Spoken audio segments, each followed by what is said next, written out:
morning. Welcome to Resource Prepping. I'm your host, Craig. I'm going to offer some tips today on how to defend your property and know the range of the distance you may be shooting at. And again, this is strictly hypothetical, strictly SHTF, end of law, world as we know it, and everything else. In other words, it's gone into chaos.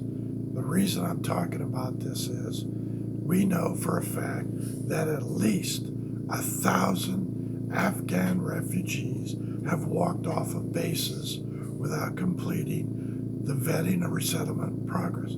For all we know, these people could be Al-Qaeda snuck in to wreak havoc, blow up power grids or whatever, set off vests or whatever, something like that, to initiate an SHTF scenario. Plus we have 2 million illegals. Not all of them are good people. Not all of them there are here to do good things and work and earn an honest living. That's a lie. Okay? So now we have invited terrorists into our country to cause problems.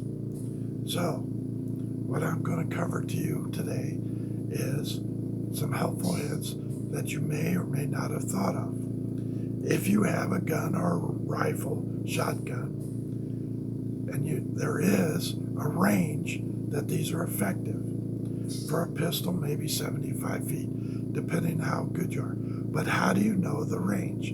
My suggestion is, and I live in a rural setting, so what I have done is gotten some plastic tape, fluorescent colors, and from my front door, I have gone out with a rangefinder and tied different color ribbons to different trees at different distances. So as an example, a tree at 25 feet, which I know would be an effective range for a pistol, I tied a red ribbon. The next one is at 50 feet. Again, effective for pistol, I tied another ribbon. Now when we're getting out to, 75 yards, 100 yards, I use a different fluorescent ribbon, different color, to indicate this is 75 yards or 100 yards. So that way, when I'm using a long gun and the bad guy is out there, and again, this is strictly SHTF, I know where to aim, how high, and where I'm sighted in for the rifle. So as 100 yards, I know where to look through the scope and find them. Even in the dark, you can still do that. Pardon me. So my suggestion to you, part of your home security, is if all you have is a gun, practice, safety, and know the distances of the effectiveness of that weapon. When you're getting out to 100 yards with a pistol, you're wasting ammo. Okay, now there's always somebody that says, I could shoot this, You're the exception to the rule.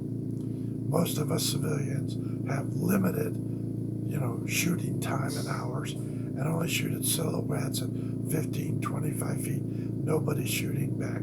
So let's skip that excuse. But I am trying to give you an advantage that the bad guy may not have. So if you say the back of my property is 100 feet from my back door to that, tie a ribbon at it, a fluorescent, so you know where they're at, and you can practice shooting at 100 feet to know the elevation and angles. If you have larger property, again, multicolored ribbons, which I have tied around the property, and I know the range of where the bad guy's at.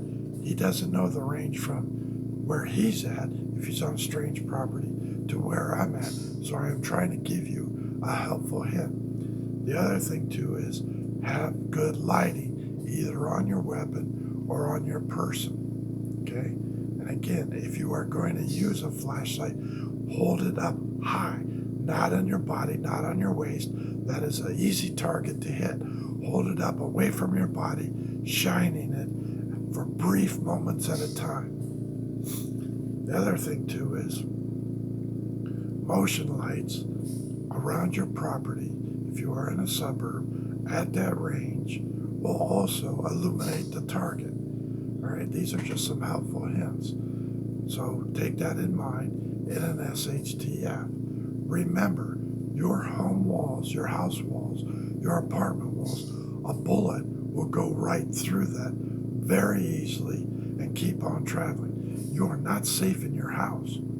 People see, you see it up at drive-by shootings all the time. They come up on the street from their car and open up on your house, and bullets will pass through. Also, a second tip is, and the missus, or you may not like this, absolutely set up someplace that is reinforced. And again, you can incorporate it however you want, but have someplace, a safe zone that you can absolutely hide behind. You know, a sheet of steel is still better than a sheet of drywall. You can put it in there, you can decorate it, you can do whatever you want, but have some place that is reinforced. We have stone on the outside of our home, so we know where that place is, where to hide, where to duck down around.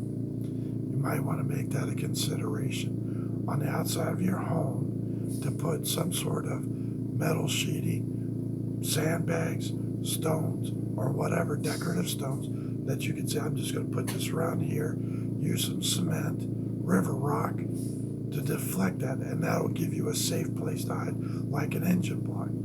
Those are a couple things I was thinking about, and hopefully you can use these. If not, then you're on your own. But learn to shoot in the dark. Practice it. Set up a target if possible, or go at the range and have very low lighting if possible, and learn how to shoot with a flashlight or in low light. Not everybody's going to attack at high noon. Most of the times it'll be very early in the morning, 2, 3, 4 in the morning, 6 in the morning at first sunrise, or just at sunset. Again, thank you for supporting my channel. I hope this little bit helps.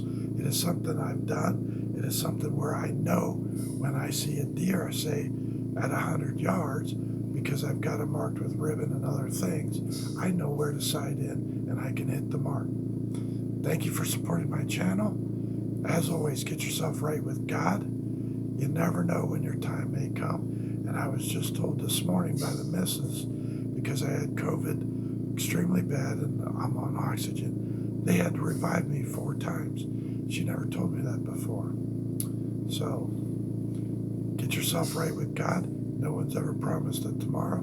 Get baptized. You may not be able to be revived. Thank you. Greg out.